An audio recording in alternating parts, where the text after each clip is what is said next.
जय जिनेंद्र। जय जिनेंद्र चाचा। जय जिनेंद्र भैया। जय जिनेंद्र।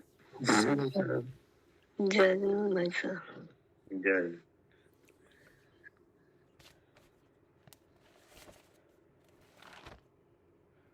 पढ़े भैया। पढ़िए। श्री छेडाला शास्त्र और इसके रचयिता हैं पंडित श्री दौलत राम जी। मंगलाचरण। तीन भुवन में सार, वीतराग विज्ञानता, शिव स्वरूप शिवकार, नमो त्रियोग समारिके। फिर है पेज नंबर 134 और अब तीसरा अचौर्य व्रत को लिखते हैं। छठी ढाल है। आगे तीसरे अचौर्य व्रत को लिखते हैं। जो कोई साधु ग्राम में, नगर में या जंगल में दूसरे को धरी देख दूसरे की वस्तु को धरी देख उठा लेने के परिणामों को त्याग देता है, उसी साधु के यह तीसरा महाव्रत होता है।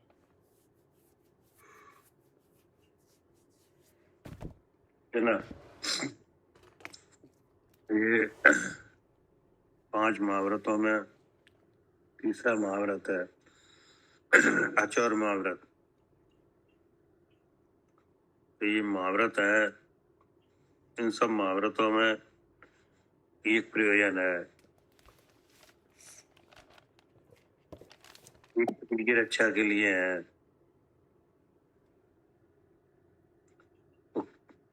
किसकी रक्षा है इसमें?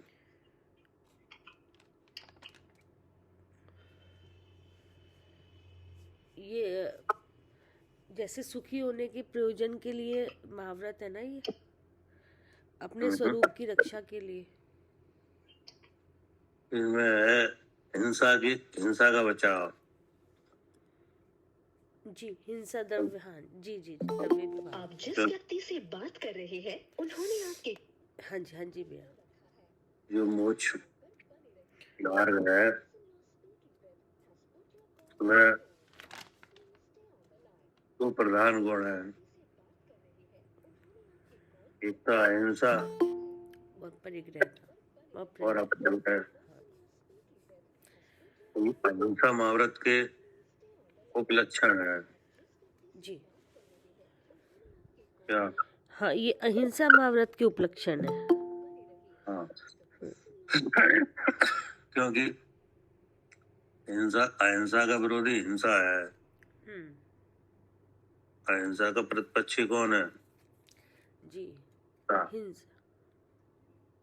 हिंसा करने से होती है जी, और हिंसा झूठ बोलने से भी होती है,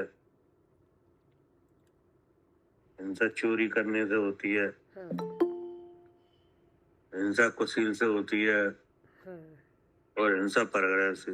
हाँ। ऐसे एक हिंसा 5 तरह से होती है। हाँ। हिंसा एक है।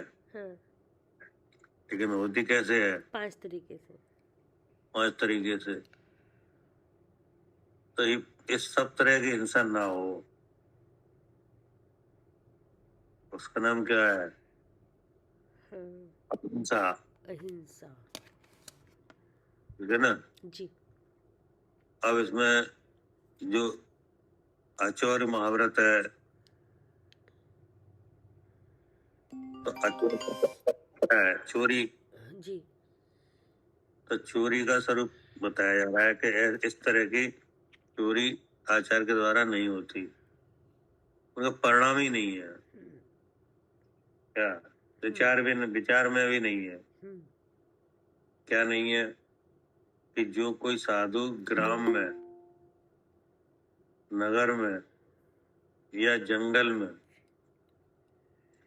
दूसरे की वस्तु को धरी देख उठा लेने के परिणामों को त्याग देता है, वस्तु को ग्रहण करने की बात तो बहुत दूर रही।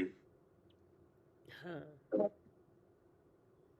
जी, वस्तु को ग्रहण करने की तो बहुत दूर की बात है। अभी तो जो रखी वस्तु किसी और की, उसको भी नहीं, परिणामों में उसी को परिणाम परिणामों में त्याग कर देता है, विचारों ही में ही नहीं है कि इन्हें इसे उठाना है। हाँ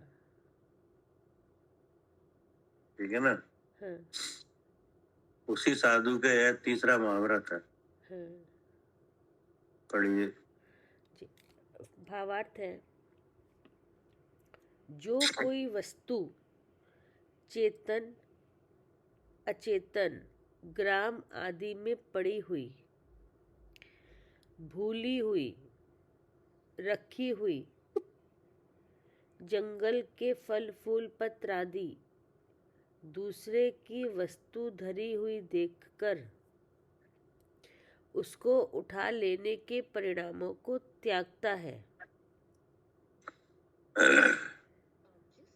अर्थात गांव, नगर, वन में दूसरे के द्वारा रखी हुई, पड़ी हुई या भूली हुई पर द्रव्यों को जो त्यागता है,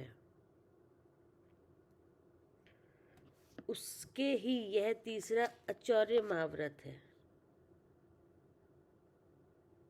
ठीक है ना। वस्तु इस तरह की वस्तु है और ऐसे क्षेत्र है। ठीक है ना। हाँ जी। अब क्षेत्र कौन है कि ग्राम, नगर वन। या वन। ठीक है ना। जी। या तो वस्तु ग्राम में होगी, नगर में या वन में। हाँ अब कैसी होगी? या तो किसी के द्वारा रखी हुई होगी, हाँ भूली हुई होगी, हाँ या गिरी हुई होगी। हाँ है ना। या किसी के अधिकार क्षेत्र में उत्पन्न हुई होगी। हाँ तो उन वस्तुओं को उठा लेने के परिणाम ही नहीं, परिणामों का ही त्याग है। हाँ ऐसा है अचौर्य महाव्रत है। हाँ। पढ़िए। जो वस्तु अपने परिश्रम से किसी का कुछ काम करके मिले या दूसरा सम्मान कर या दया कर देवे, वह वस्तु ग्राह्य है। अब इस तरह की वस्तु ग्रह है। हाँ।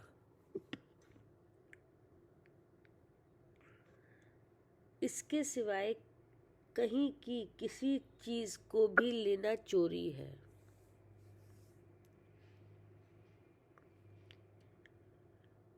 यह अचौर्य व्रत अपूर्व बल का दाता है। ये अचौर व्रत है, अपूर्व बल का दाता है। ठीक है ना। जी। अपूर्व बल क्या होता है?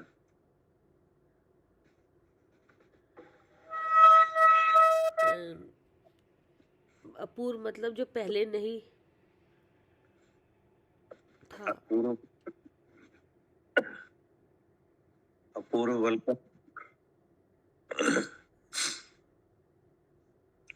अपूर्व बल का स्वरूप यह है कि वो जीव एक तो वैभव भी संपन्न होगा। क्या भैया? जो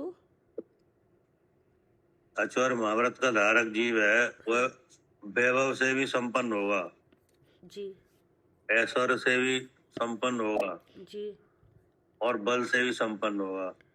जी। तो फिर कौन होगा कि वो बनेगा चक्रवर्ती? क्या? अच्छा। हाँ। हाँ इंद्र वगैरह के पद मिलते हैं। हाँ। ऐसे अचौर महाव्रत है ना। अचौर अपूर्व बल का दाता है। अच्छा, मतलब वो देने वाला है, इस तरह की पदवी मिलती है जो आगे।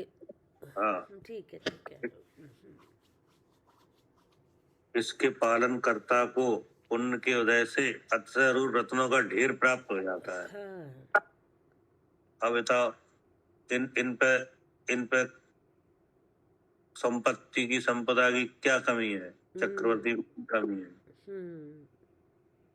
चक्रवर्ती के बल की क्या कमी है, हाँ, कोई कमी नहीं है। हाँ, उनके ऐश्वर्य की क्या कमी है, हाँ कोई नहीं। हाँ पूरे 6 खंड में उनका आदेश चलता है। हाँ, क्या? सही बात है, बिल्कुल चलता है। और देव देव उनके खजाने की रक्षा करते हैं। हाँ कोई लिखा है यहाँ पर। हाँ, अच्छा, ये आचार्य व्रत। यह आचार्य व्रत अपूर्व बल का दाता है। इसके पालनकर्ता को पुण्य के उदय से अक्षय रूप रत्नों का ढेर प्राप्त हो जाता है। जी। फिर क्या कहा? और क्रम क्रम करके मुक्ति रूपी स्त्री का पति हो जाता है। हाँ, ऐसे उसमें आते ना, हाँ लाइन आती है, चक्री सुरखा गेंद्रपद, हाँ, मिले आपते आप अपने। हाँ, अनुक्रम थे शिव पद लहो, हाँ, नेम सकल हनि पाप। नेम सकल हनि पाप। हाँ, वो कह रहे हैं। जी जी। हाँ, और क्रम क्रम करके मुक्ति रूपी स्त्री का पति हो जाता है। इसलिए उस आचार्य व्रत का पालन करो। इसलिए उस आचार्य व्रत का पालन करो।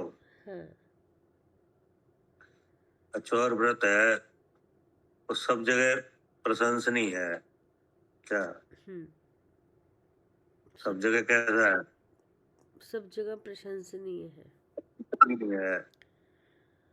क्योंकि इस तरह की वस्तु लेने से दूसरे जीवों के जो इसके स्वामी हैं उनके उनके प्राण पीड़ित होते हैं। क्या? वस्तुओं से तो सबको ही लगा हुआ है कि नहीं है? हाँ अब किसी की वस्तु बिना बिना उसके आज्ञा के ले ली जाए तो उसको प्राण पीड़ित नहीं होंगे? तो दुखी होगा कि नहीं? जी, कि नहीं होगा। तो इस तरह से हिंसा ही ठहरी उसमें, चोरी में। क्या? अच्छा, इसमें भैया ऐसा नहीं ले सकते कि शरीर से, जैसे शरीर भी दूसरे दूसरे के द्वारा उत्पन्न हुई वस्तु है, तो उनसे अपने अगर जो स्वरूप को देखता है तो ये आचार्य व्रत है। ये शरीर मेरा है, ये भाव चोरी है। ये, हाँ, सबसे बड़ी वही ना, सबसे बड़ी तो चोरी यही हो रही है कि हम दूसरे की चीज को अपना कर रहे हैं। है। हाँ, इसमें क्या है? भाव हिंसा हो रही है। अब दूसरे की वस्तु उठा ली जाए जी, तो उसको इतने संताप हो जाए कि वो अपने प्राण त्याग दे तो। हाँ, तो ये द्रव्य हिंसा। हाँ जी। क्या? हाँ किसी की कोई चीज है उसको प्रिय है, हाँ और उसको कोई चुराए, हाँ तो उसको संताप इतना हो जाए कि वो अपने प्राण त्याग दे। हाँ, हिंसा हुई कि नहीं? जी। रुद्र हिंसा हुई। हाँ अब शरीर है, ये पर वस्तु है। हाँ, ये भी दूसरे की तो चीज है, इसको अपना मान रखा है तो गतियां नहीं छूट रही हैं। हाँ, अब ऐसे अपना समझना, अपना समझ के आचरण करना। क्या? जी, अपना, अब हमेशा इसको अपना मानते रहे हैं, अपना मान रहे हैं, सबकी इसकी क्रिया हम सोच रहे हम करते हैं कि नहीं? इसमें स्वयं की हिंसा है। हाँ जी। ठीक है ना? जी।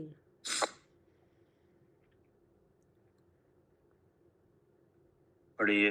हाँ, तो ये हो गया था आचार्य व्रत। इसलिए इस आचार्य व्रत का पालन करो।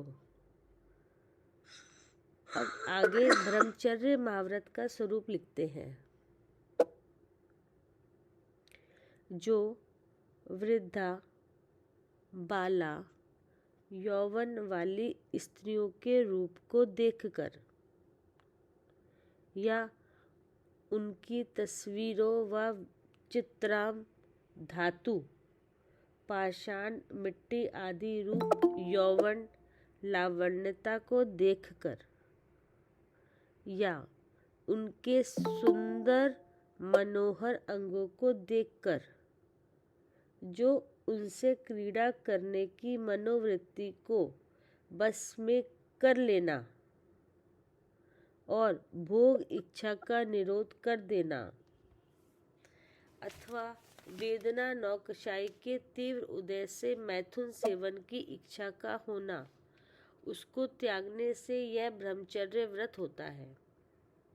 ये ब्रह्मचर्य व्रत का स्वरूप हो गया कि जो वृद्धा बाल यौवन वाली स्त्रियों के रूप को देखकर, एक तो रूप देखना, फिर अब तस्वीर में देखना या चित्रा में या धातु पाषाण मिट्टी के चित्र में कि नहीं, और अब इनसे क्रीड़ा करने की मनोवृत्ति को बस में कर लेना। तो पहले तो देखना और देखने के बाद क्रीड़ा करने की मनोवृत्ति, तो इसे बस में करना, ठीक है ना। तो अब बस में करना, ये तो जब ही संभव है जब इस तरह का भेद ज्ञान किया जाए कि देखा काय से, आंख से कि नहीं। तो अब आंख से देखा तो अगर यह सच समझ में आता है कि आंख में ज्ञान नहीं है, तो वो ऐसी वृत्ति को बस में कर भी सकता है। तो ऐसे जो मुनराज हैं अपने कर लेते हैं क्योंकि उन्हें भेद ज्ञान है। अब आंख से देखा, आंख में ज्ञान नहीं है कि नहीं, लेकिन आंख का व्यापार तो हुआ कि नहीं जी। और जो वस्तु जानने में आई, जो स्त्री कि नहीं, जिसकी 3 अवस्थाएं, तो वो भी अचेतन ही है, वो रूप तो अचेतन है कि नहीं।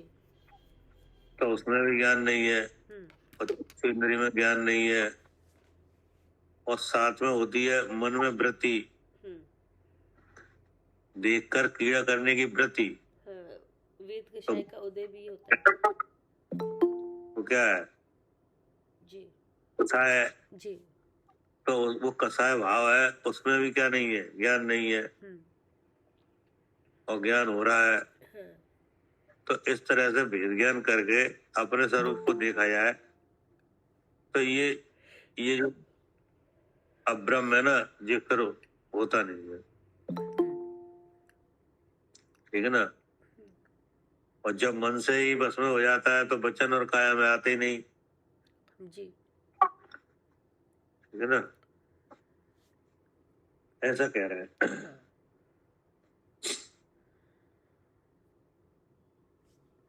अब इसमें विशेष बात ऐसी है कि जो स्त्री पर्याय है वो 3 तरह की है। क्या जी, स्त्री पर्याय 3 गतियों में पाई जाती है, यानी स्त्री के मूल रूप से 3 वेद है, बाल, वृद्ध और युवती, ठीक है ना। जी, मनुष्य, देव और त्रियंजनी, इन 3 जगह होते हैं, ठीक है ना। तो ऐसा सबका त्याग होता है, ठीक है ना। जी,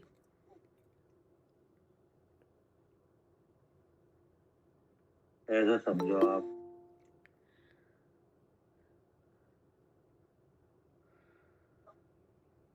और स्त्री संबंधी कथा,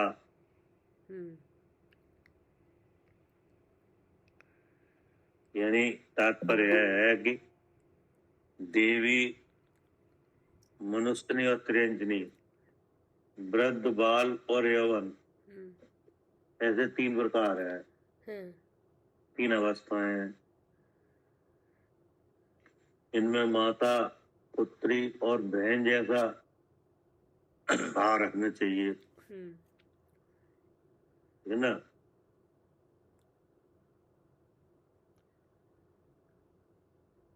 वो क्या है, ब्रह्मचर्य महाव्रत जी।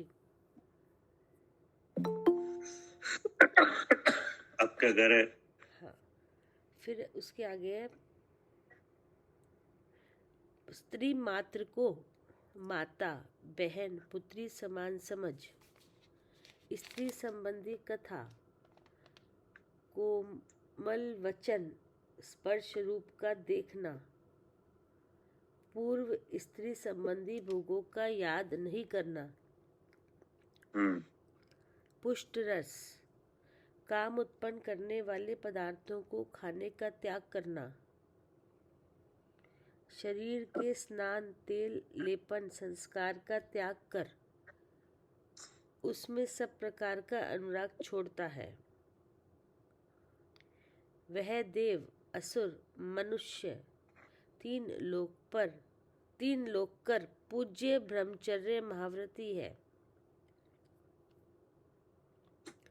यह हाँ जी, यह ब्रह्मचारी 18,000 शील के भेद को पालन करता हुआ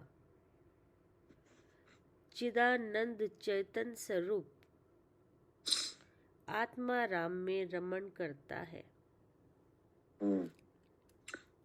आत्मा राम में रमण जी।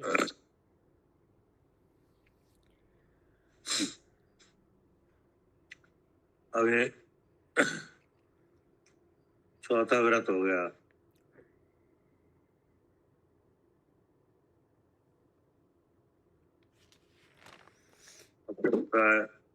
हाँ, तो अब आगे 5वां महाव्रत और 5 समितियों का ग्रंथकार वर्णन करते हैं। अब जो छंद आ रहा है उसमें 2 विषय है, एक तो 5वां महाव्रत, हाँ, और 5 पंक्तियां, हाँ, इनका स्वरूप बताया जा रहा है। पढ़िए। अंतर चतुर्दश भेद बाहिर, संग 10 धाते टले, परमाद तजी चौकर मही लखी समिति इर्याते चले। इतना जी। यानी अंतर चतुर्दश भेद बाहर संग 10 दाते टले, इस लाइन में काय का स्वरूप बताया।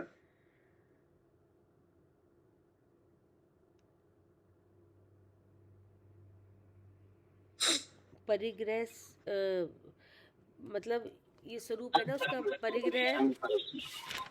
परिग्रह त्याग का, महाव्रत का। परिग्रह त्याग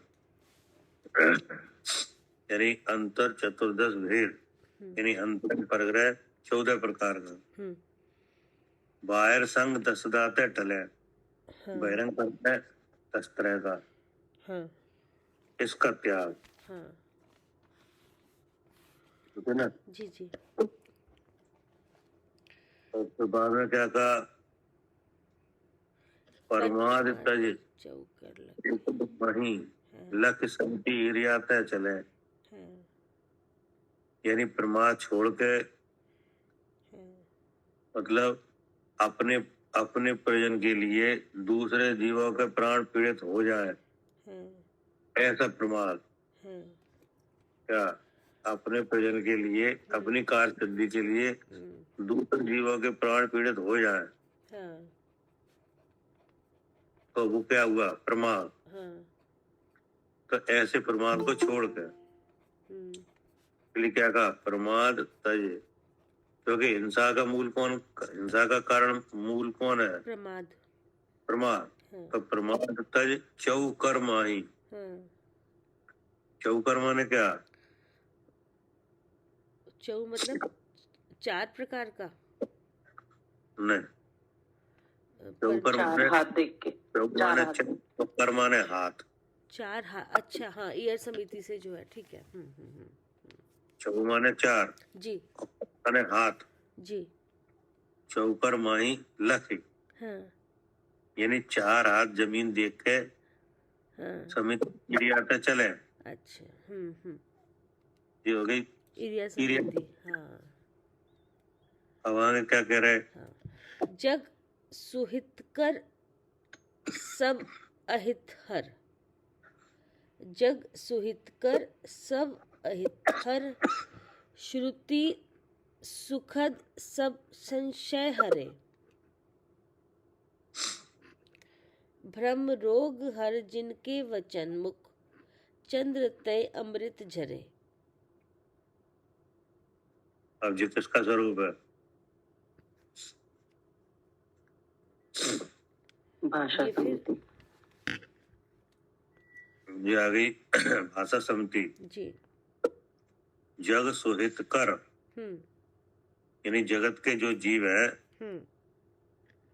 उनका मुनराज की जो भाषा है उससे क्या होता है? हित। उनके जो वचन है मुनराज के वे ऐसे वाले हैं हाँ जिनसे क्या होता है कि जगत के जीवों का हित होता है और आयत खत्म होता है। हाँ क्या? जग सुहित कर, यानी जग के जीवों का क्या होता है? हाँ हित होता हित। है। हाँ और सब आयत हर, जो आयत है उसका क्या होता है? अभाव। हाँ श्रुति सुखुद सब संशय है। हाँ।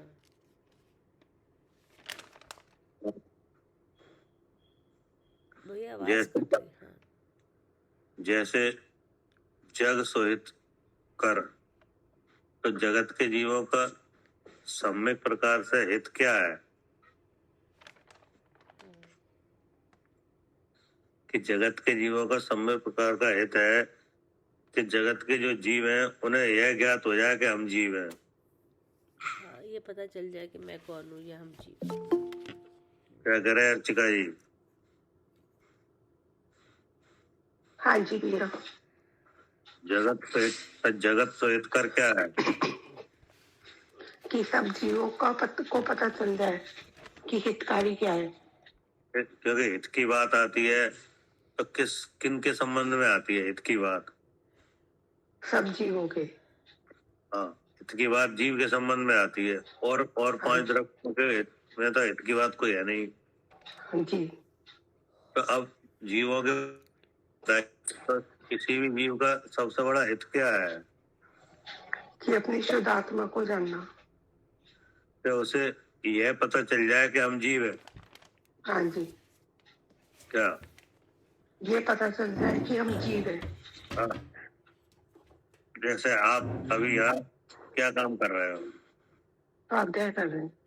तो किस लिए? अपने शुद्ध आत्मा को जानने के लिए। अपने हित के लिए कर रहे हैं कि नहीं?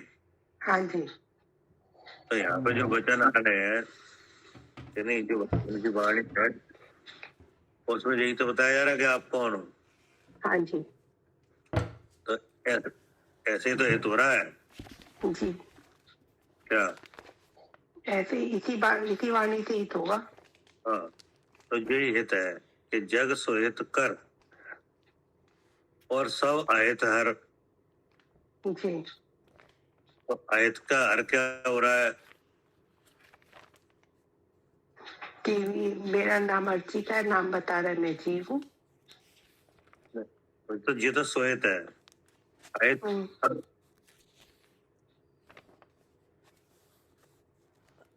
मोह का नाश हो रहा है, शरीर ब्रह्म का। हाँ, मतलब ये है आयत शरीर में हुए स्वभाव का क्या हो रहा है? नाश हो रहा है। क्योंकि सबसे बड़ा आयत क्या है? मैं अर्चिका हूँ। शरीर में अपनी पहचान करना ये क्या है? एक अहित है। हित है, और शरीर से अपने को जान लेना वो क्या है? हित है। हित है। तो ऐसा अहित का हरना और हित का करना किनसे होता है? मुनिराज की वाणी से। हाँ, मुनिराज की वाणी से। जी ठीक है ना? तो उनके इस तरह की वाणी का जो होना है वो कैसे हुआ?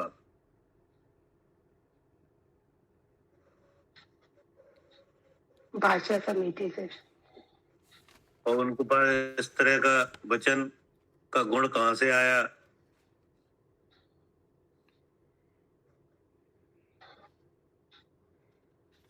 भगवान की वाणी से। भाषा समिति का पालन होता है भैया उनसे। तो वो यहाँ पे लिखा है कि जग सुहित कर सब अहित हर, श्रुति सुखुद सब संशय हरै। श्रुत माने क्या? भगवान की वाणी। भगवान की वाणी। तो भगवान की वाणी का ही ऐसा गुण है जो कि उनके उनके पास यह गुण है, मुनराज के पास मिला है भगवान की वाणी से। हाँ जी। तब ये ऐसा हो पा रहा है कि जग सोहित कर सब आयत हर। ठीक है ना? जी श्रुति सुखद सब संशय हर है। भ्रम रोग हर। अब भ्रम रोग क्या है? मैं शरीर है सो मैं हूँ। हाँ, अब उन वचनों का ऐसा प्रभाव है कि शरीर में वो ऐसा ऐसा रोग क्या होता है? नष्ट हो जाता है। तो भ्रम रोग हर जिनके वचन मुख चंद्र से अमृत घर है। ऐसे वचन है कि जैसे मान लो उनके वचन हमारे लिए कैसे है? अमृत के समान। क्या? हमारे लिए उनके वचन अमृत के समान है। हाँ, अमृत के जैसे है। ठीक है ना? जी ये हो गई उनकी भाषा समिति। जी भ्रम रोग हर। क्या? उनके भ्रम का रोग नहीं है, और उनके जो वचन है उनसे वचनों का सेवन करने वाले के भी रोग नष्ट हो जाता है। ठीक है ना? अब क्या कह रहे?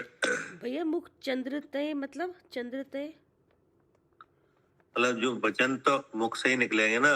हाँ। तो उनके वचन ऐसे है जैसे मान लो अमृत झर रहा हो। नहीं, चंद्र तय मतलब क्या है?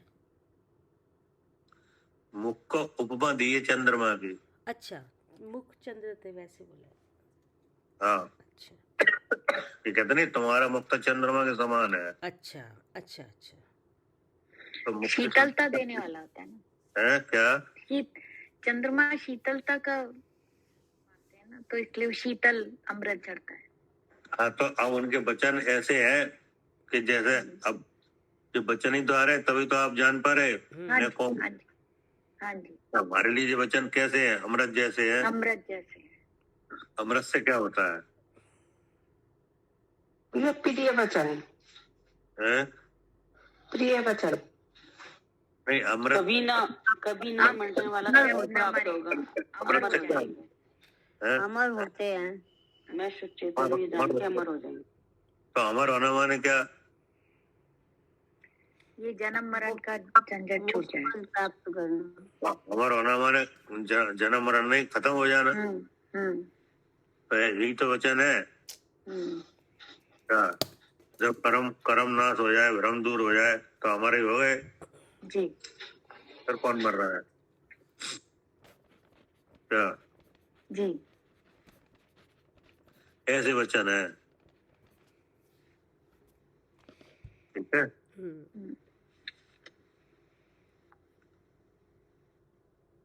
क्या? हाँ जी, जैसे सही है। विभ्रात आत्मा का चिंतन और मृग संभाषण में वही कथन। ठीक है ना? जी। अब क्या कह रहे? फिर है 46 दोष बिना सुकुल श्रावक तने घर असन को, लेत तप बढ़ावन हेत नहीं तन पोषते तजी रसन को। ये क्या हो गया? ये कौन सी अगली समिति है? इशना ऐसा समिति जी। 46 दोष बिना सुकुल श्रावक तने घर असन को। ठीक है ना? आहार लेते हैं 46 डाल के। हाँ। इसलिए लेते हैं ते तप बढ़ावन को, तप करने के लिए, अपने स्वरूप में ठहरने के लिए। नहीं तन पोषते तज रसन को, यानी शरीर को पुष्ट करने के लिए नहीं लेते, नहीं, अपने अपने स्वरूप में ठहरने के लिए लेते हैं। जो रस है उसको रस की इच्छा से नहीं लेते, शरीर के पोषण के लिए नहीं लेते। तो किस लिए लेते हैं? कि तप बढ़ावन हेतु, स्वरूप में स्थिर होना, स्वरूप में प्रतिपन्न करना, जो तप है उसको बढ़ाने के लिए लेते हैं। ठीक है ना? ये हो गई ऐसा समिति। हाँ जी। अब क्या कह रहे? अब है शुचि ज्ञान संयम उपकरण, लखी के गहे लखी के धरे।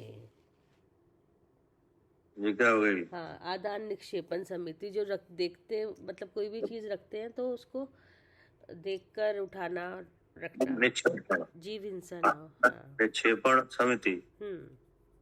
तो आदान माने उठाना जी, और निक्षेपण माने रखना। जी। तो वस्तु को रखना और उठाना। ठीक है ना? तो कौन वस्तु है उनके पास? पिछी कमंडल। हाँ। कि सूची ज्ञान संयम उपकरण, ज्ञान के जो उपकरण है, संयम के जो काया की सूची के लिए वो कमंडल है। हाँ। और ज्ञान के लिए है शास्त्र जी। हाँ जी। हाँ। तो ऐसे ज्ञान और संयम, इन दो चीजों के लिए जो उपकरण है उसमें सूची, यानी उनको उठाना रखना, इसमें हिंसा नहीं हो जाए। तो क्या करें? लख के गहे लख के धरे, देख कर उठाएं, देख के रखते हैं, कोई जीव हिंसा ना हो। अब क्या है? फिर है निर्जंतु थान विलोकी तन मल मूत्र श्लेषम परिहरे। हाँ, निर्जंतु स्थान, यानी जीव रहित स्थान। हाँ, जीव रहित स्थान जी। जीव रहित स्थान जी। विलोक, विलोक माने देख के, देख कर। जीव रहित स्थान को देख के तन मल मूत्र, यानी तन का जो मल है, मूत्र श्लेम परिहरे। ठीक है ना जी। ये हो गई क्या? उत्सर्ग समिति, प्रतिष्ठापन समिति। क्या? हाँ। आदम निक्षेपण समिति और कौन सी है? अच्छा, उत्सर्ग समिति भी कहते हैं ना इसको? नहीं, परिष्ठापन है। प्रतिष्ठापन। अच्छा, कई जगह उत्सर्ग भी लिखा। ठीक है। प्रतिष्ठापन। परिष्ठापन। अच्छा, प्रतिष्ठापन, प्रतिष्ठापन। ठीक है। ठीक ना? यानी शरीर का जो मल है, मैल है, उसका क्षेपण करना, कि नहीं? तो कैसे करना? कि निर्जंत स्थान विलोक के, जीव रहित स्थान को देख के, क्योंकि नहीं तो वहां भी हिंसा हो जाएगी। अगर ऐसा नहीं किया जाए तो वहां भी क्या हो जाएगी? वहां पे भी हिंसा होगी, जीव हिंसा होगी, वहां भी हिंसा हो जाएगी। क्योंकि पांचों ये जो 5 महाव्रत हैं, इनमें एक हिंसा का ही बचाव है, कि नहीं? जी। हिंसा का त्याग है जी, इसलिए अहिंसा महाव्रत है जी। अब इसको नियंत्रित करने के लिए 5 समिति हैं। हम्म। क्या इन महाव्रतों को क्या हो जाए, हाँ, कि नियंत्रित हो जाएगी, इसलिए 5 समिति हैं। इसलिए 5 समिति है। जी। मतलब ये हिंसा के त्याग के लिए ये सुरक्षा चक्र है। ठीक है, हिंसा के त्याग के लिए, हाँ जी, सुरक्षा चक्र है। हाँ। तो कैसा है, पहले चक्र में क्या है? इरिया समिति, देख के चलते हैं 4 हाथ। 5 महाव्रत। अच्छा, हाँ, 5 जी। हाँ, 5 महाव्रतों में एक हिंसा का ही तो त्याग है। हाँ जी। तो सबसे पहला चक्र क्या है? 5 महाव्रत। 5 महाव्रत जी। ठीक है ना? 5 महाव्रतों के द्वारा एक काम हो रहा है, हिंसा नहीं हो रही, हिंसा रोकी जा रही है। हिंसा रोकी जा रही है। ठीक है ना?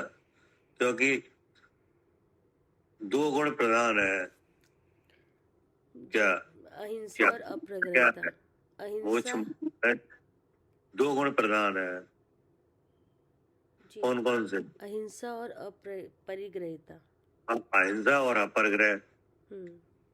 तो अहिंसा का होना जब जब संभव है, जब 5 महाव्रत हो, जी तब हिंसा रुकती है। जी। तो एक तो चक्र हो गया ये 5 महाव्रत का। अब इस महाव्रतों को नियंत्रित करने के लिए क्या? 5 समिति है। 5 समिति है। ठीक है ना? हाँ जी। इसमें भी काय का बचाव है? हिंसा का। हिंसा का। ठीक है ना? अब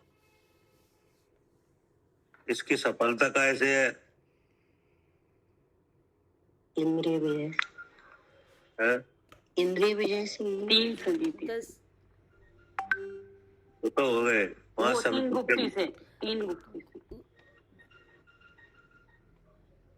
3 गुप्ती। ठीक है ना? इंद्रिय विजय, 3 गुप्ती। और 3 गुप्ती का सफल बना कैसे है? इंद्रिय विजय। इंद्रिय विजय। तो ये सब एक के बाद एक के बाद एक ये आ रहा है आचरण का भेद। हाँ। तो ये सब में क्या है? सब में हिंसा रुकती है, हिंसा नहीं होती। सब में हिंसा का रुकाव किया जा रहा है। कहीं द्रव्य हिंसा, कहीं भाव हिंसा। क्या? हाँ जी। सब में हिंसा का अभाव है, द्रव्य हिंसा और भाव हिंसा। हाँ। अब इसमें सबसे 5वां महाव्रत क्या था? परिग्रह त्याग। जी। अब उसका यहाँ खुलासा है। हाँ जी। पढ़िए। अर्थ। वे मुनि 14 प्रकार के अंतरंग और 10 प्रकार के बहिरंग से जो वांछा रहित भावना के साथ सर्व परिग्रह से विरक्त होता है। वांछा रहित भावना। वांछा माने क्या? इच्छा। इच्छा कि नहीं? तो जो साधु इच्छा रहित है, उनके ही क्या होता है? वही सर्व परिग्रह से विरक्त। ये हाँ, ये वाला तो 5वां महाव्रत है।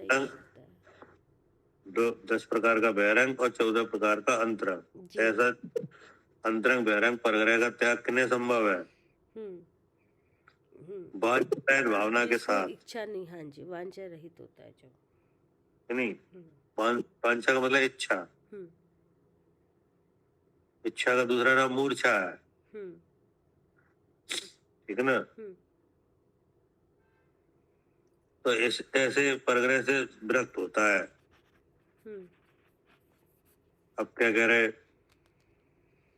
वह परिग्रह 24 प्रकार है। तहा जीव के आश्रित अंतरंग परिग्रह तथा चेतन परिग्रह और जीव रहित अचेतन परिग्रह या जीव से जिनकी उत्पत्ति है, ऐसे मोती शंख, दांत, कंबल, चर्म वस्त्र त्याग या इसके अतिरिक्त जो संयम साधन, ज्ञान शौच के उपकरण, इनमें ममत का त्याग, असंग होना, सो चारित्र के भार को सदा बहने वाले साधुओं को यह परिग्रह त्याग महाव्रत है। ठीक है ना। अब ये परिग्रह को पहले तो आचार्य ने बताया कि 24 प्रकार का है, इसमें 10 प्रकार का, वो 14 प्रकार का अंतरंग है और 10 प्रकार का बहिरंग है जी। अब फिर यह परिग्रह 3 भेद वाला है। कैसा है? 3 भेद वाला।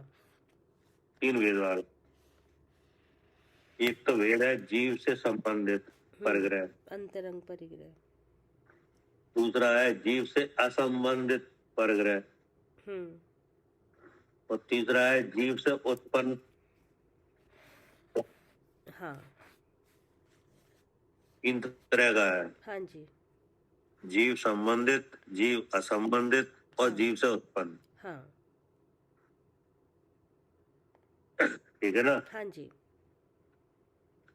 अब जीव संबंधित क्या है? आचार्य ने बताया कि इन 3 प्रकार के परिग्रह हैं, इनका शक्ति से त्याग करना। क्या? इनका क्या करना? हाँ, इनका शक्ति से त्याग करना। हाँ, शक्ति से त्याग करना माने अपनी आत्म शक्ति को प्रकट करके। क्या? शक्ति से त्याग करना माने क्या? हाँ जी, अपनी आत्म शक्ति को प्रकट करना। अपनी आत्म शक्ति को प्रकट करना, आत्म शक्ति को देखना। हाँ। तो जब आत्म शक्ति देखी जाएगी कि नहीं, तो आत्म शक्ति क्या है? मैं शुद्ध चेतन हूँ, ऐसा जानना। जो शक्ति है वो चेतन है, चेतन शक्ति। और उस चेतन का रूप क्या है? ज्ञान प्रकाश। ज्ञान। और उस ज्ञान में स्वपर प्रकाशक शक्ति तो कर सकती है। धर्म अस्ति नास्ति। तो अब उसमें किसी भी तरह का परिग्रह चेतनता में है? नहीं है। नहीं है कि नहीं? वो किसी रूप होता ही नहीं है। हाँ, और उसमें सब चेतता है, लेकिन चेतना किसी रूप नहीं होती। नहीं होती, इसलिए कैसा है? शुद्ध चेतन है। तो इस तरह का अनुभव करना, ये क्या हुआ? शक्ति से त्याग करना। यही शक्ति से त्याग हो गया। अपने स्वरूप को देखना, और जब स्वरूप देखा जाएगा तो उसमें कोई जो परिग्रह आ रहे हैं, इनके नाम आ रहे हैं, और इन संबंधी जो वांछा है कि नहीं, वो भी नहीं है। कहाँ नहीं है? कहाँ पे नहीं है? 3 तरह के परिग्रह और इनकी वांछा बुद्धि में नहीं है ना, बुद्धि से ही छूट गई। नहीं, बुद्धि में नहीं है, वो तो जब आएगी जब तुम अपनी शक्ति को देखोगे। हाँ जी, अपनी शक्ति को देखेंगे तब नहीं आएगी। तब तो खुद ही दिख जाएगा कि जी हमारे स्वरूप में तो है नहीं। जी। क्या? जी। तो वो यहाँ पे कहा गया। तहाँ जीव के आश्रित अंतरंग परिग्रह तथा चेतन परिग्रह, मतलब एक ही बात हो गई ना, ये अंतरंग परिग्रह तथा चेतन परिग्रह, ये जीव के आश्रित हो गया है? ये है ना भैया, तहाँ जीव के आश्रित अंतरंग परिग्रह तथा चेतन परिग्रह और जीव रहित अचेतन परिग्रह। अब जो जीव के आश्रित अंतरंग परिग्रह, तो जीव के आश्रित अंतरंग परिग्रह क्या है? जीव के आश्रित जो अंतरंग परिग्रह है, वो है क्या? वो है मिथ्यात्व। हाँ, मोह राग द्वेष का भाव, तीसरा शरीर। जी। कि नहीं? शोक, भय, जुगुस्सा, हाँ क्रोध, मान, माया, लोभ, हाँ, ये क्या है? ये सब अंतरंग परिग्रह है। हाँ, तथा जीव के आश्रित अंतरंग परिग्रह, हाँ जो तो हो गया जीव आश्रित। हाँ क्या? हाँ जी, ये जीव आश्रित हो गया। हाँ, जो उपयोग में चेत रहा है, हाँ ये भाव किसके हैं? हाँ कर्म के। हाँ ये मिथ्यात है, मोह, राग, देश के परिणाम है, हाँ और नौ कसाय के भाव है। ये हाँ। किसके भाव? हाँ, ये मोह के भाव है, ये कर्म के भाव है ये। कि नहीं, कर्म के भाव है। और कर्म और जीव एक पिंड बंधन में है। जी तो ये भाव जो आए हैं यहाँ पे लिखे हैं, ये आपको है कि नहीं? हाँ है। तो ये जीवाश्रित है। क्या जी बाहर नहीं है? नहीं, ये मतलब जहाँ ये वहाँ पर जीव है। ये एक क्षेत्र अवगाह रूप से एक पिंड बंधन में है। हाँ जैसे आपके जो भाव है तो वे आपके ही है। वे हमारे। हाँ, एक क्षेत्र बंधन, एक क्षेत्र में है ये जीव हाँ, के।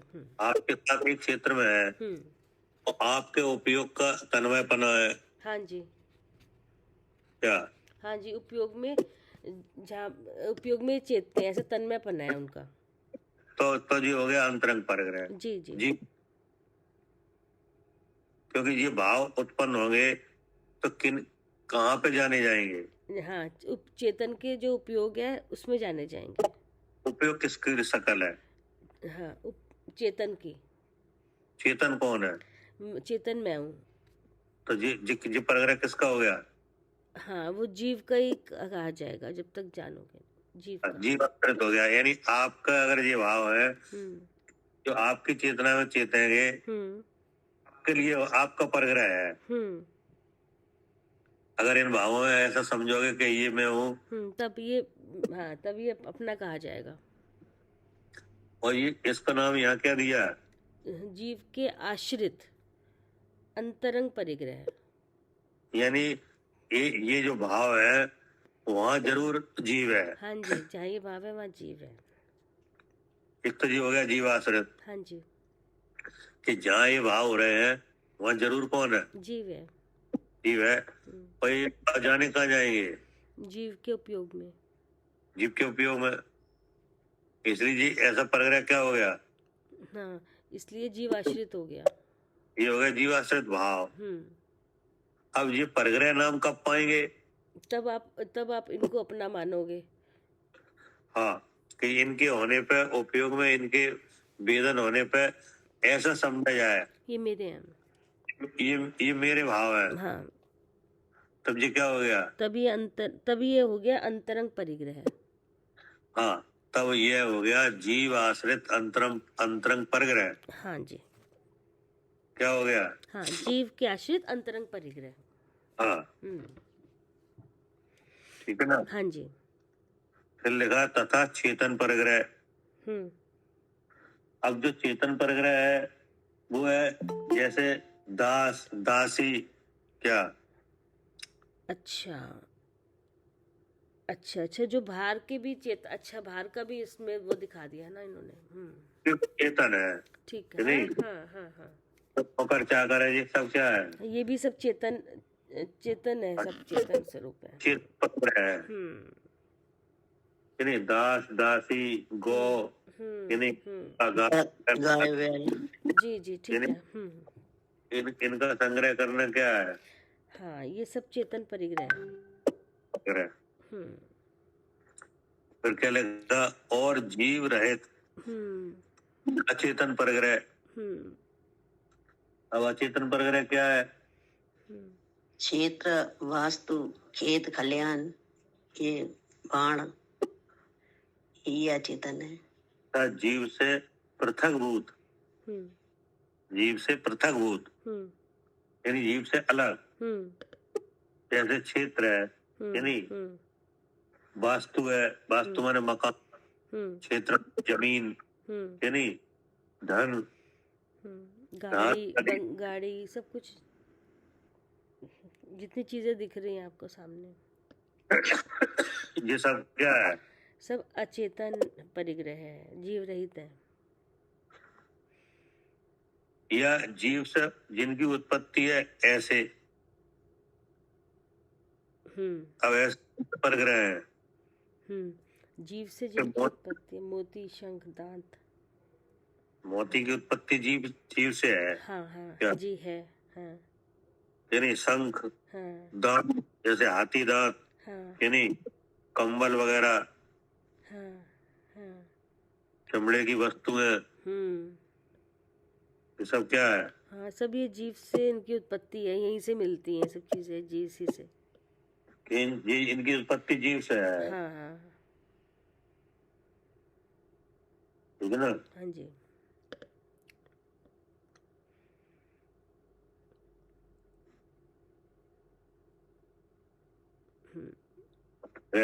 या इनके अतिरिक्त जो संयम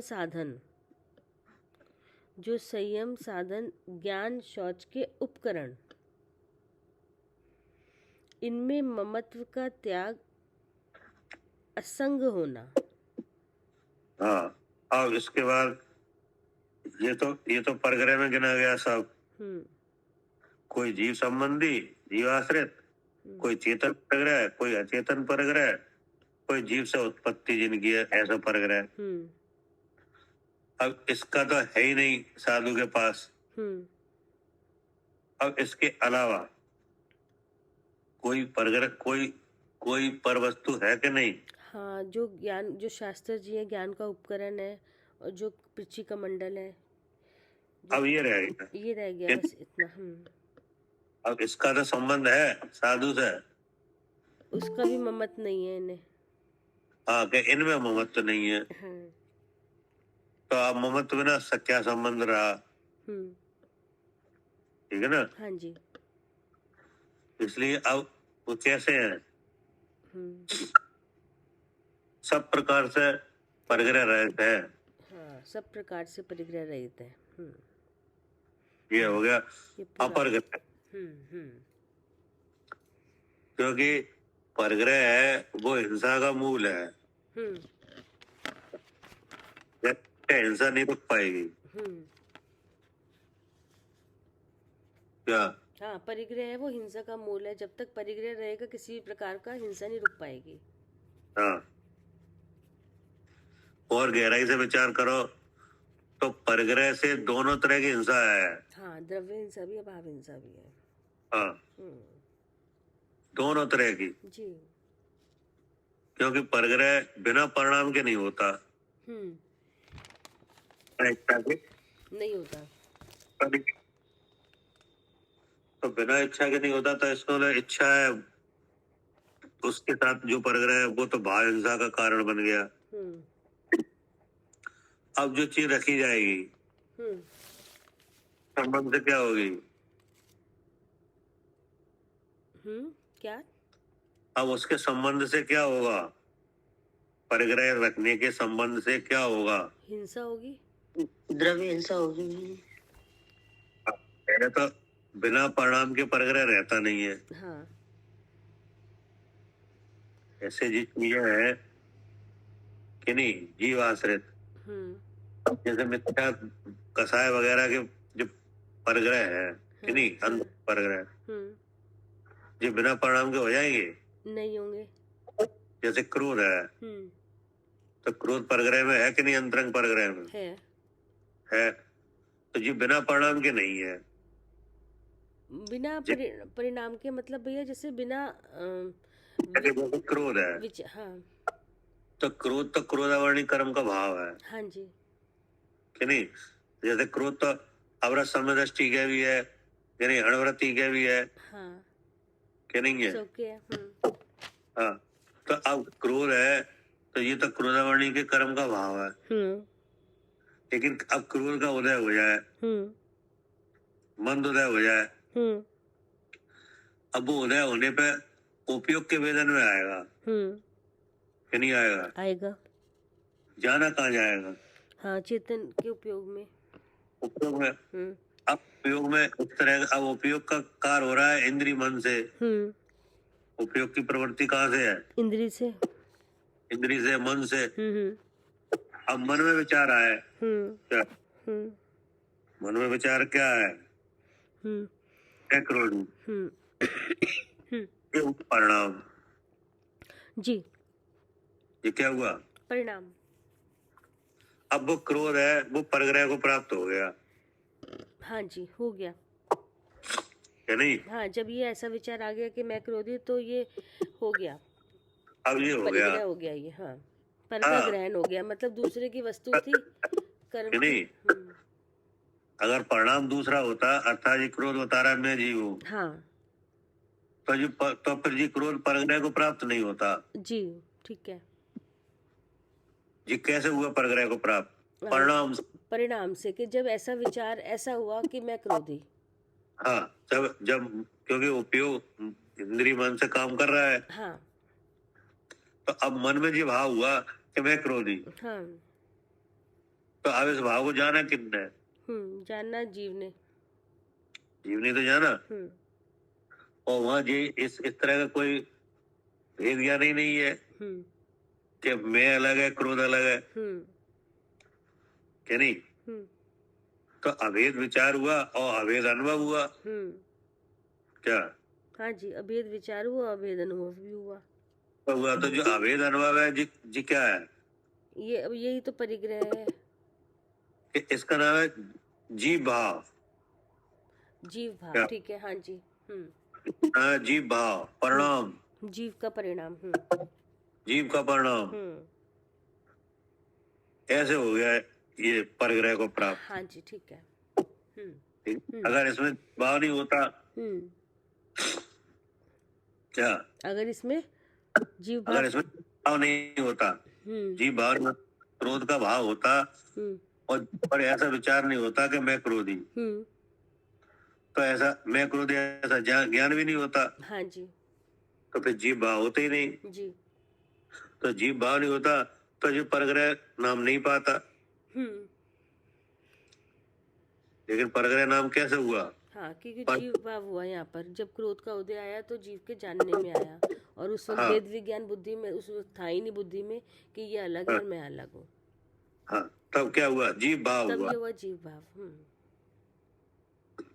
अब वो क्या संज्ञा आ गई? परग्रह, परिग्रह आ गई फिर। जी, ठीक है। ठीक है ना? तो इस तरह से तो ये भाव हिंसा है। अब परग्रह रखने से द्रव्य हिंसा बिना परिणाम के तो आया ही नहीं परग्रह जी। बिल्कुल नहीं आया। हाँ जी। तो ऐसे ही ये चेतन परग्रह है, ये भी बिना परिणाम के नहीं है। हाँ जी। क्या? हाँ, ये सब मेरे हैं, ये हाँ, मैं हूँ, ये मेरे हो गए अब। चाची वगैरह है। हाँ। तो ये बिना परिणाम के आ जाते हैं क्या? आप नौकर बन? नहीं, बिना परिणाम के। जब अब विचार बुद्धि में मिथ्या भाव चलेगा तो ये सब परिणाम का ही नतीजा है। तो ये सब परिग्रह भी। हाँ, जैसे आपको नौकर रखना है जी, तो रखने का भाव होगा कि नहीं होगा? होगा। फिर नौकर बुलाया जाएगा, पूछा जाएगा क्या करते हो, कैसा काम करते हो, क्या है क्या नहीं, नहीं? तो ये भी बिना परिणाम के नहीं हुआ कि नहीं? अब है अचेतन परग्रह, तो वो उसका भी बिना परिणाम के नहीं होता। क्या? जी। तो इसका मतलब है कि जो जीवाश्रित परग्रह है उसमें भाव हिंसा है, और जो वस्तुओं का संग्रह है उसमें द्रव्य हिंसा है। ठीक है ना? हाँ जी, इसलिए परग्रह रख के हिंसा का त्याग नहीं हो सकता। ठीक है। हाँ जी, मतलब पूरी बात क्या? हाँ, कि परिग्रह रखोगे, कोई भी, चाहे चेतन परिग्रह हो चाहे अचेतन, किसी भी तरह का, चेला चेली वगैरह कोई भी हो, हाँ, नहीं? परग्रह का निषेध जिन शासन में मुख्य रूप से है, हाँ, भगवान की जो वाणी है उसमें जो चारित्र का जो निरूपण किया है, इसमें 2 गुण प्रधान है, अहिंसा और अपरग्रह। तो उसमें परग्रह का अत्यंत निषेध है। हाँ जी, जी। क्या? हर तरह का परिग्रह का, अंतरंग और बहिरंग तरह का परग्रह का अत्यंत निषेध है साधु के लिए। अत्यंत निषेध है जी। क्यों? क्योंकि इसके रखने से हिंसा चालू है, हाँ, हिंसा नहीं रुक सकती। हिंसा रुक ही नहीं पाएगी। क्या आए नहीं, लेकिन हिंसा चालू हो जाएगी। क्या जी, किसी भी तरह का परिग्रह रखने से हिंसा होती है, होगी। देखा ना जाए, साधु पे परग्रह भले ही देखा ना जाए जी, उसके संपर्क में परग्रह दिखे नहीं तो अभी हिंसा चालू हो जाएगी। अच्छा, चाहे दिखे भी नहीं तब भी हो जाएगी। तब भी वो फिर भाव हिंसा होगी ना, फिर वो तो फिर परिणामों में होगी। हाँ जी, क्या परग्रह तो नहीं है, लेकिन परग्रह की इच्छा है। हाँ, जब वो बेशक बाहर नहीं दिख रहा, लेकिन परिणामों में तो है, अगर इच्छा परिग्रह ग्रहण है ही। है तो वो भी परग्रह है, तो भाव हिंसा है।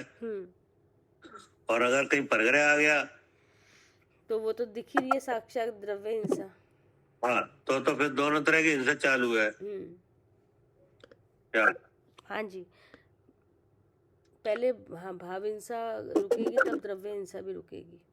हाँ, जैसे वो मगरमच्छ है ना, वो तंदुल मच्छ और बड़ा मच्छ। हाँ, तो उसका तंदुल मच्छ का क्या हो रहा है? वो देख ही रहा है बस, ये छोड़ रहा है कितना जीव को। वो तो विचार कर रहा है कि अगर हम होते तो हम सब खा लेते। हाँ, जैसे वो खा नहीं रहा, उसके ऊपर ही है, तो फिर हाँ, इसको यही विचार हो रहा है कि हम सब खा लेते। हाँ, तो वो जा रहा है सत्य नरक में। हाँ हाँ, और जो कभी खा रहा है कभी नहीं खा रहा है, पड़ा हुआ है, वो जा रहा है छठे में। तो देखो, परिणामों से हिंसा ज्यादा ठहरी। क्या? तो इसका मतलब ये समझने वाली बात यह है कि यहाँ परग्रह का जिन शासन में अत्यंत निषेध है साधु के लिए, क्योंकि परग्रह से हिंसा दौड़ ही चली आएगी। क्या? हाँ जी, परिग्रह से हिंसा रुक नहीं सकती, दौड़ी चली आएगी। ठीक है ना? जी जी। अब क्या कह रहे हैं? हाँ, अब है ये था ज्ञान शौच के उपकरण, इनमें ममत का त्याग, असंग होना, सो चारित्र के भार को सदा बहने वाले साधुओं को यह परिग्रह त्याग महाव्रत है।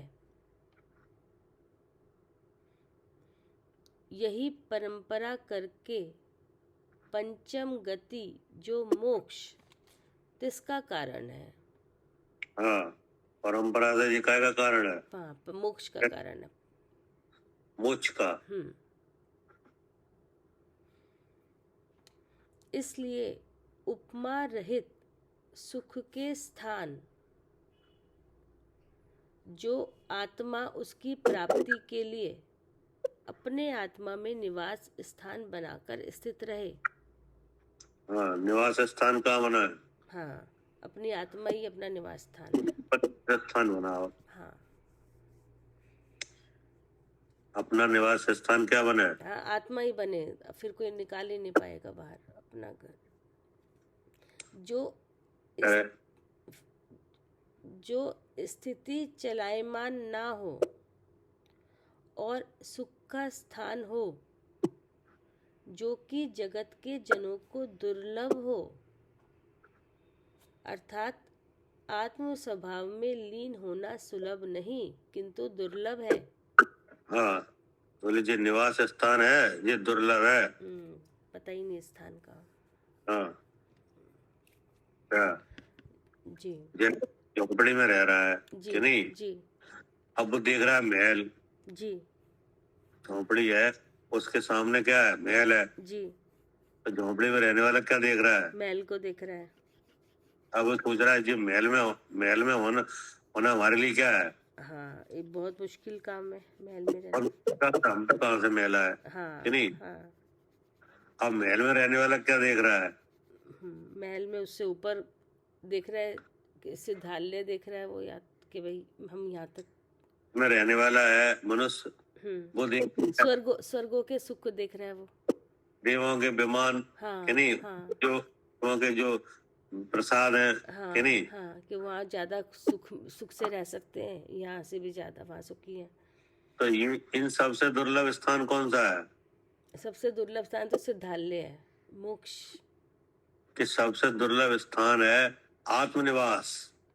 हाँ, आत्मनिवास जी। सिद्धालय तो हो ही जाएगा। हाँ, अपने हाँ सही बात है, अपने आत्मा ही सबसे दुर्लभ है, ऐसी वस्तु का मिलना ही दुर्लभ है। वो तो सिद्धालय में पहुंचना, वो तो उसका फल है। जी जी ठीक है भैया, हाँ उसका फल है वो। हाँ, वो तो क्षेत्र है। सिद्धालय क्या है? वो तो क्षेत्र है, वो तो असली तो हाँ यही है, आत्मनिवास। मतलब प्रयोजन क्या है? सुखी होने का। जी। तो सुखी होने का प्रयोजन है, तो सिद्धालय जो क्षेत्र है उससे पूरा थोड़ी होगा। नहीं, वो तो आत्मनिवास से होगा। हाँ जी। जी जी भैया, सिद्धालय में पहुंचना तो कोई ऐसे निगोद भी रहते हैं, निगोदिया जीव भी रहते हैं वहाँ तो। महावीर जी है, वे सुखी कहाँ है? वो सुखी कहाँ है? हाँ जी। तो सुखी तो वे जीव है जो आत्मा में निवास है जिनका। हाँ जी, जो अपने सुख का अनुभव कर रहे हैं। हाँ, तो आचार्य कह रहे हैं कि आत्मा में निवास स्थान बनाकर स्थित रहे। हाँ जी। पहली बात तो ये है। तो आत्मा निवास स्थान बनाया जाए, अपने रहने का स्थान आत्मा बनाया जाए, ये काम बहुत दुर्लभ है। हाँ जी, ये काम दुर्लभ है। हाँ, क्योंकि चेतन, हमारा लक्षण क्या है? हमारा लक्षण चेतन है। चेतन है, और चेतन का उपयोग है।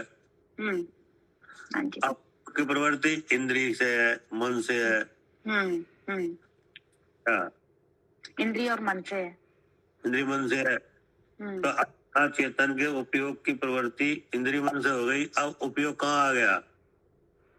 इंद्रिय और मन के विषयों पे आ गया, और बाहर इंद्रियां बाहर। अब इंद्रियां दिखाती हैं बाहर विषय को। हाँ जी। इंद्रियों के ग्राहक संबंध विषय से। हाँ जी। अब यहाँ उपयोग की प्रवृत्ति है। यहाँ क्या है? उपयोग की प्रवृत्ति है विषयों से। अब ऐसे उपयोगवान आत्मा अर्थात अपने स्वरूप को यहाँ से समेट के, कि नहीं, भीतर ले जाना, आत्मा में स्थिर करना। क्या? जी, आत्मा में स्थिर करना दुर्लभ है। हाँ, ये दुर्लभ काम है।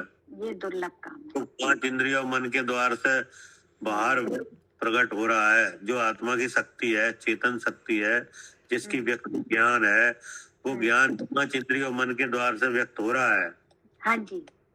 और वहाँ इंद्रियां अपने विषय में ग्राहक रूप से प्रवर्तमान हैं। हाँ जी। और बीच में कसाय का क्या है? प्रभाव है, प्रवाह है। इच्छा का क्या है? इच्छा भी है, इच्छा का भी प्रवाह है। और मोह का अंधकार है। ऐसे में क्या, ऐसी परिस्थिति में अपने उपयोग को समेट के स्वरूप में रखना बहुत दुर्लभ है। ये काम बहुत दुर्लभ है। बहुत दुर्लभ है, और वो हम कर रहे हैं, दुर्लभ से दुर्लभ। इतना कर्म के उदय हो रहे हैं। हाँ, क्योंकि निरंतर कर्म का उदय हो रहा है। पीड़ा उत्पन्न हुई है। इच्छा की क्या हुई है? पीड़ा कि नहीं? और इच्छा का रिलेशन किससे है? विषयों से है। इच्छा क्या होती है? इच्छा जो चीज नहीं होती उसकी इच्छा होती है, उसके विषय नहीं होता। हाँ, इच्छा का मतलब है चाह, कि नहीं? हाँ जी। तो चाह किसकी होती है? जो नहीं होते। जो नहीं होता उसकी। अब वो जो नहीं होता उसकी चाह होती है। अब वो उस विषय का रिलेशन किससे है? इंद्रिय से। वो नहीं, वो विषय तो आएंगे कर्म के उदय की वजह से। नहीं, वो शब्द में जो बात अलग है। उसका रिलेशन किससे, संबंध किससे है? इच्छा से है कि किसी और से है? भैया शब्द में जो है उससे है ना, भाव इंद्री। वो तो ठीक है, लेकिन इच्छा से रिलेशन है कि नहीं? इच्छा क्या चाहेगी? विषय को ग्रहण करना। विषय को। ठीक है, ये तो इच्छा की चाल है कि इच्छा हमेशा विषय को चाहेगी। हाँ जी। ये बात किसकी हो गई? इच्छा की। इच्छा की। अब विषय के बारे में विचार करो कि विषय रिलेशन है, कर्म की वजह से है ना, कर्म जैसे कर्म का उदय होगा उसी से हिसाब से आएंगे विषय। वजह नहीं। हाँ जी, कारण। रिलेशन, रिलेशन संबंध, शरीर से संबंध है भैया। शरीर से विषय का संबंध वेदनी से है ना, वेदनी कर्म से नहीं, वो तो शरीर से संबंध है भैया। कि विषय का संबंध है किससे? किससे? इंद्रिय से। इंद्रिय से संबंध है। इंद्रिय से है, इच्छा से बिल्कुल नहीं है। इच्छा चाहेगी जरूर क्या? इच्छा से संबंध है ही नहीं, क्योंकि इच्छा वही होगी जो चीज नहीं है। सुनो तो सुनो, हाँ जी, सुनो आप जी। जो इच्छा है वो क्या चाहेगी? विषय को। पहली बात कि नहीं, तो हमेशा चाह ही है, इच्छा का भाव ही चाह है कि नहीं। विषय आ जाए तो भी और ना आ जाए तो भी। अच्छा, क्या दोनों चीज है, मतलब अगर आ गया विषय तब तो इच्छा ही चली जाएगी। कहाँ जाती है इच्छा? आपके पास विषय आते नहीं है। उस चीज की तो इच्छा नहीं होती, फिर दूसरे विषयों की इच्छा होने लगती है। नहीं ठीक है भैया, विषय आ जाता है फिर उसको भोगने की इच्छा होती है कि नहीं? तो फिर भोग लिया मान लो, चलो तो फिर इच्छा खत्म हो गई। नहीं, वो दूसरी चीज की इच्छा शुरू, और इच्छा हुई, फिर घूम के पूरी इच्छा आ गई। अब जैसे खाना की इच्छा हुई, फिर दोबारा भूख लगे, दोबारा खा लिया। हाँ ठीक है, इच्छा तो है, फिर इच्छा तो खत्म नहीं हुई ना। तो फिर इच्छा खत्म होती नहीं है, वो तो होती है। हाँ जी, ठीक है। क्या? हाँ, इच्छा तो होती ही रहती है, खत्म कहाँ हुई है कि नहीं। एक विषय करेगी, फिर लौट के फिर उसी की। हाँ जी, हाँ जी। उसका तो भोग हो चुका, फिर क्यों रह रही है उसकी? क्योंकि इच्छा नहीं खत्म हुई है। हाँ, वो तो बिल्कुल अलग भाव है। हाँ ठीक है। हाँ, वो पहचानी तो जरूर जाएगी विषय से। क्या? हाँ जी, विषय से पहचानी जाएगी। अच्छा, पहचान विषय से जाएगी, लेकिन विषय से उसका कोई संबंध नहीं है। ऐसा नहीं है कि विषय आ जाए तो इच्छा चली जाए। क्या? अच्छा, विषय आ जाए तो इच्छा चली जाए। नहीं, इच्छा तो जाती नहीं है, इच्छा तो दूसरी तरह से कटेगी भैया। जैसे इंद्रिय का जैसे विषय आ, जैसे 10 रुपए की चाहत है और हमारे पास 10 रुपए आ गए, तो अब उसको 11 की इच्छा होगी। इच्छा तो फिर भी रही ना। अब 11 आ गए तो 12 की रहे। हाँ, 10 की नहीं तो 12 की, 11 की रहे, तो इच्छा तो रहेगी ना हमेशा। इच्छा तो रहेगी। हाँ, वही है ना, इच्छा तो रहेगी। फर्क क्या है? ऐसा समझ लो कि इच्छा को विषय से पूरा करें। समझो क्या? जी, इच्छा को अगर विषय से पूरा करें, हमारा प्रयास ये रहता है, क्योंकि इच्छा में पीड़ा है। ठीक पीड़ा है। आकुलता। हाँ जी। अब आकुलता है तो अब हम चाहते हैं सुख। तब ऐसी भावना होती है कि मेरी यह इच्छा दूर हो जाए। हाँ जी, हम सुख चाहते हैं, इच्छा जी पूरी हो जाए। अब हम उसको प्रयास क्या करते हैं? इच्छा को दूर करने का। विषय को ग्रहण करना चाहते हैं। विषय को कि नहीं, हम इच्छा को विषय से दूर करना चाह रहे हैं। हाँ जी, ठीक है। ये कैलकुलेशन किन का है? ये हमारा मिथ्या दृष्टि का, हमारा मतलब हमारा कि नहीं। तो अब यहाँ पे भगवान का उपदेश ऐसा है कि ये कैलकुलेशन गलत है। हाँ जी, ऐसे इच्छा दूर होगी नहीं। क्योंकि इच्छा का जो संबंध है वो इच्छा पहचानने के लिए तो विषय से है। इच्छा बिल्कुल अलग है और विषय बिल्कुल दूर है। अलग है। हाँ जी। हाँ, विषय के आने का कारण अलग है, इच्छा उत्पन्न होने का कारण अलग है। दोनों के कारण अलग है। हाँ जी। हाँ, इच्छा के नाश का उपाय भी अलग है। क्या? और विषय के त्याग का उपाय भी अलग है। हाँ जी, ठीक है। क्या? जी, इच्छा के नाश का उपाय भी अलग है और विषय का कारण भी अलग है। हाँ जी। मतलब केवल इतनी बात तो है कि इच्छा को विषय से पहचाना जाता है। ठीक है। ठीक है ना? इच्छा से किसे पहचाना जाता है? इच्छा से किसको पहचाना जाता है? विषय से इच्छा को पहचाना है, इच्छा से जीव, जहाँ इच्छा है वहाँ जीव है। चालू जी, जीव है, जीव को पहचाना जाएगा अनाद्भुत लक्षण बना के। नहीं, आपने इच्छा को कैसे पहचाना? विषय से। अब इच्छा से किसे पहचाना?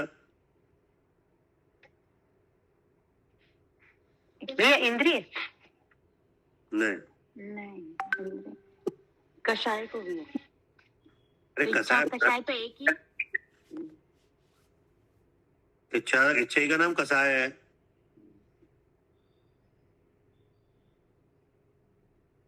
क्या कह रहे हैं? बुद्धि से भाई हैं?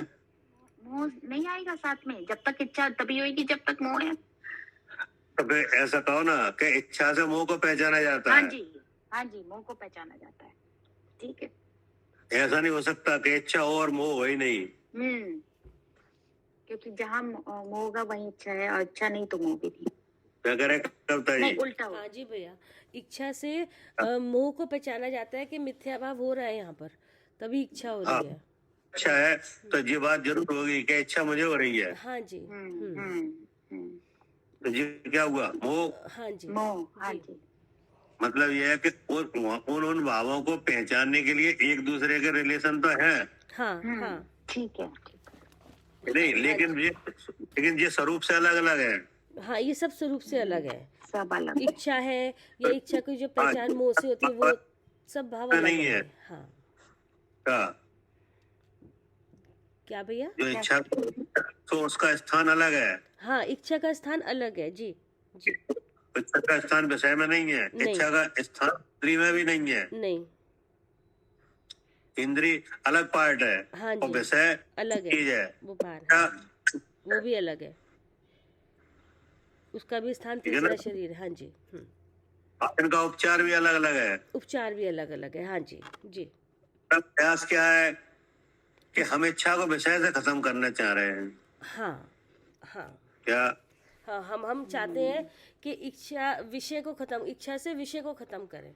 अब इच्छा से विषय को खत्म करें, तो ये गलत है कैलकुलेशन। हाँ, ये गलत है, ये वो हो नहीं सकती। ये हो नहीं सकता। हाँ, वो अनंत काल से यही तो कर रहे हैं। यही कर रहे हैं, क्योंकि अगर उसको पहचाना ही नहीं कि इच्छा हो क्यों रही है, कहाँ से आ रही है इच्छा, और कैसे तीन बल एक काम में लगाए हैं, मन बल, वचन बल, काय बल। हाँ। कि नहीं, जब ये तीनों बल मिल जाते हैं तो तीनों लगाए जाते हैं। जी। किसी बात आती है कि इच्छा बैठो। जी। हाँ, कैसे? विषय से। हाँ, कि विषय छोड़ोगे तो आपकी इच्छा मिटेगी, ये ये बताया जाता है हमें। कहीं छोड़ने से और कहीं ग्रहण करने से। हाँ, या तो हाँ जी। दोनों तरह से इच्छा मिटना चाह रहे हैं, छोड़ के भी और ग्रहण करके भी। तो पहला कैसे? ग्रहण करके क्या छोड़ के? पहले तो ग्रहण करके ही कि ये चीज लेंगे तो इच्छा मिटेगी। ग्रहण करके। हाँ। कि ग्रहण करके इच्छा मिटेंगे। हाँ। तो जब इसमें सफलता नहीं मिली, फिर क्या किया? फिर कहने लगे कि चलो भाई अब छोड़ो, तब इच्छा मिटेगी। अब छोड़ के मिटने लगे। तो आप विषय को ग्रहण करो चाहे छोड़ो, इच्छा तो मिटेगी नहीं। इच्छा तो ऐसे मिटेगी नहीं। इच्छा नहीं मिटेगी। का स्थान ही अलग है, उसका इलाज ही बिल्कुल, उसका उपचार, इसका इलाज अलग है बिल्कुल। पहले मोह भाव हटेगा तो इच्छा मिटेगी, तो आगे काम बनेगा। पीलिया रोग हो जाए। हाँ। क्या किसी को क्या हो जाए? पीलिया रोग। जी। वो पीली वस्तुओं को छोड़ दे। जी। कैसे कलर की? पीली। और सफेद कलर की वस्तुएं खाने लगे, तो पीलिया चला जाएगा? नहीं जाएगा, बिल्कुल नहीं। उपचार ही गलत हो रहा है। तो फिर क्या उपचार है?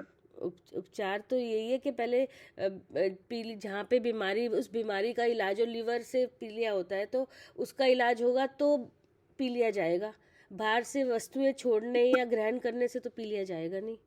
मतलब ये है कि अगर उसका बैक्टीरिया लीवर में है, हाँ जी, तो वहाँ उपचार किया जाए तो पी लिया चला जाएगा। हाँ जी, तो चाहे आप पीली वस्तु खाओ और चाहे सफेद, चाहे कोई भी। हाँ जी, कोई मतलब नहीं है। हाँ जी, लेकिन अगर वहाँ उपचार नहीं किया जाए और पीली वस्तुएं छोड़ी जाए, कोई फायदा उससे होगा ही नहीं, इलाज ही नहीं होगा, वो तो वैसे का वैसा बना रहेगी बीमारी, तो बीमारी जाएगी नहीं।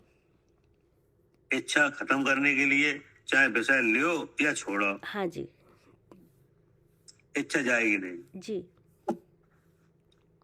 कि नहीं? जी। अब इच्छा का संबंध किससे है? मोह से, वो से। मिथ्या भाव से। हाँ, क्योंकि जब इच्छा होती है तो जरूर विचार होता है, जरूर ऐसी समझ उत्पन्न हो जाती है कि इच्छा मुझे हो रही है और मेरी यह इच्छा दूर हो जाए। हाँ, कि बनी रहे, नहीं दूर हो जाए। दूर हो जाए, तो मेरी इच्छा दूर हो जाए, यही मिथ्या भाव है। जी। अब इसका उपचार क्या है?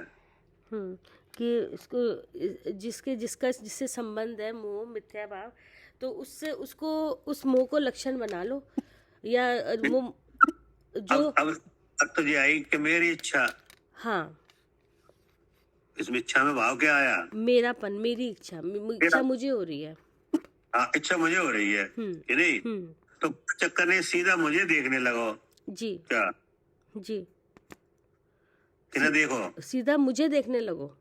हाँ, मतलब मेरी इच्छा दूर हो जाए, यानी इच्छा मुझे हो रही है कि नहीं? तो अब मैं को देखो, मैं को जानो, यानी अपने स्वरूप को जानो। तो अपने स्वरूप को जानोगे तो आपको खुद ही पता चल जाएगी स्वरूप में तो इच्छा ही नहीं है, ये तो अलग है। जी, ये तो पर का ये भाव है, ये तो कर्म का भाव है। नीचे कथा है, उसके उदय का भाव है इच्छा। हाँ जी। और इच्छा मुझे हो रही है, ये मोह का भाव है। मैं तो इससे बिल्कुल अलग हूँ। मेरी तो इच्छा क्यों कह रही हूँ?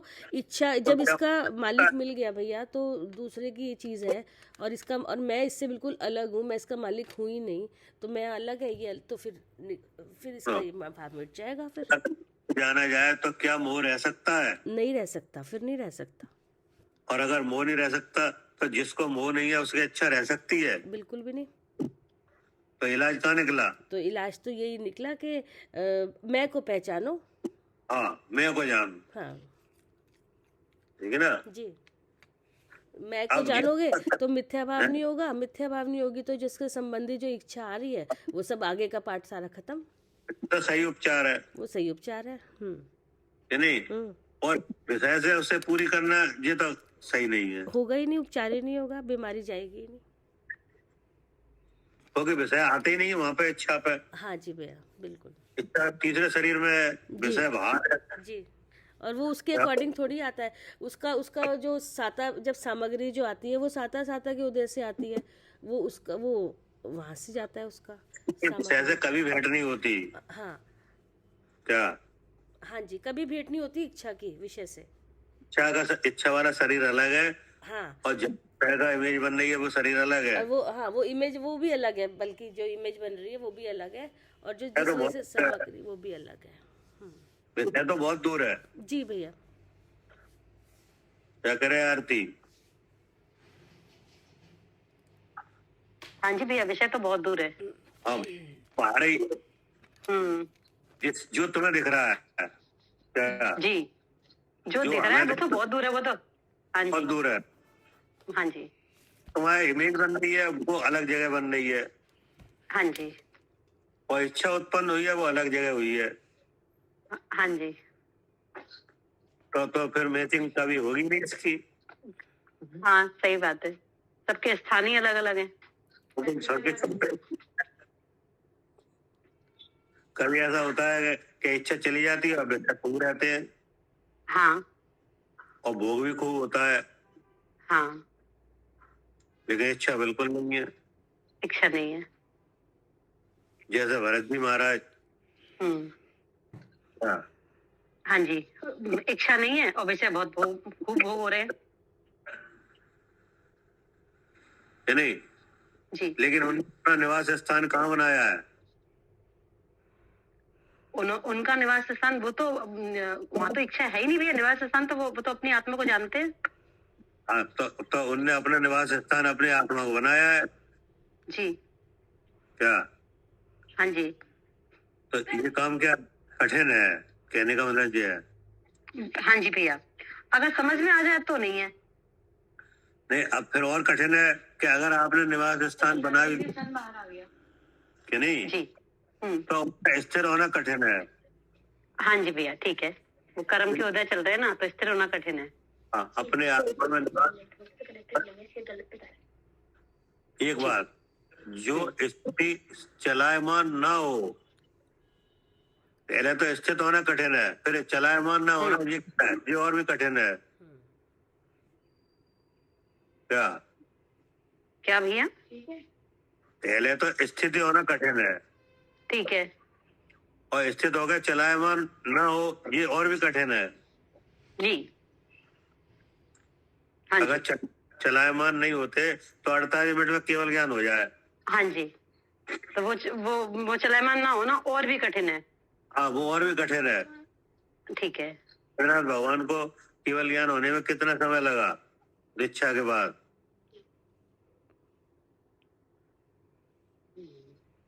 नहीं पता भैया। किनको भाई साहब? तो आदिनाथ भगवान को तो 1000 वर्ष लगे ना। नहीं, नेमिनाथ भगवान की बोल रहे हैं। अच्छा, नेमिनाथ भगवान को। अच्छा, जगन्नाथ भगवान को बोल रहे हैं।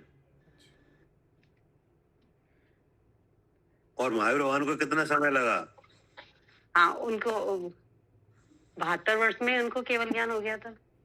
अरे हम कह रहे हैं दीक्षा के बाद केवल ज्ञान होने में। अच्छा, 12 साल शायद। 12 साल, 30 साल में दीक्षा दी, हाँ जी भैया। 30 साल में केवल ज्ञान हो गया, हाँ जी, तो 12 साल लगे। ठीक है। अब भरत जी महाराज ने तो पीछे का मंडल ही नहीं लिया। हाँ, उनको तो बहुत जल्दी हो गया था। मतलब ये है कि काम कितनी देर का था? हाँ, अंतर मुहूर्त का 48 मिनट का के अंदर लग रहे हैं 12 साल। तो ये चलायमान हो रहे हैं तभी तो लग रहे हैं। सही। हाँ ठीक है, वो है ना, चलायमान ना होना और भी कठिन है। हाँ, वो और कठिन है कि काम 48 मिनट का है, हो रहा है 12 साल में। जी। काम तो 48 मिनट का है, हो रहा है 1000 साल में। हाँ ठीक है, तो क्योंकि वो कठिन है। हाँ, कठिन है जी। क्या? पहले तो निवास आत्मा बना कठिन है, फिर उससे चलायमान ना होना ये और भी कठिन है। और भी कठिन है, क्योंकि ये तो तीर्थंकर जीव है, तद्भव मोक्षगामी जीव है, इनको 1000 साल लग रहे हैं, किसी को 12 साल लग रहे हैं, और काम 48 मिनट का है क्या? और भारी अनुकूलताएं भी कितनी है, कैसा शरीर है उनका। हाँ, लेकिन जी क्या जैसे आप है कि नहीं, आपने उसे काम दिया 15 मिनट में होने वाला, और वो 15 घंटे में नहीं कर पाए, तो आप क्या कहोगे? हाँ, मतलब उसे आता नहीं है, कुछ नहीं पता उसको। हाँ, तो क्या कुछ भी नहीं आता तुम्हें? और यहाँ काम कितनी देर का है? 48 मिनट का। 48 मिनट का लग रहा है 1000 साल। 1000 साल कठिन है। हाँ, कठिन है। जी, ये कहना चाह रहे हैं आचार्य। बिल्कुल। हाँ जी भाई, कि आत्मा में निवास स्थान बनाकर स्थित रहे, जो स्थिति चलायमान ना हो और सुख का स्थान हो, जो कि जगत के जनों को दुर्लभ हो। अर्थात आत्म स्वभाव में लीन होना सुलभ नहीं किंतु दुर्लभ है। ठीक ना? जी।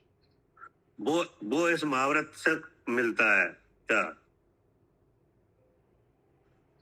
ठीक है। और प्रश्न किया जा रहा है साधु का। ठीक है जी। ठीक। जी। जवानी के ज्ञान से सूझे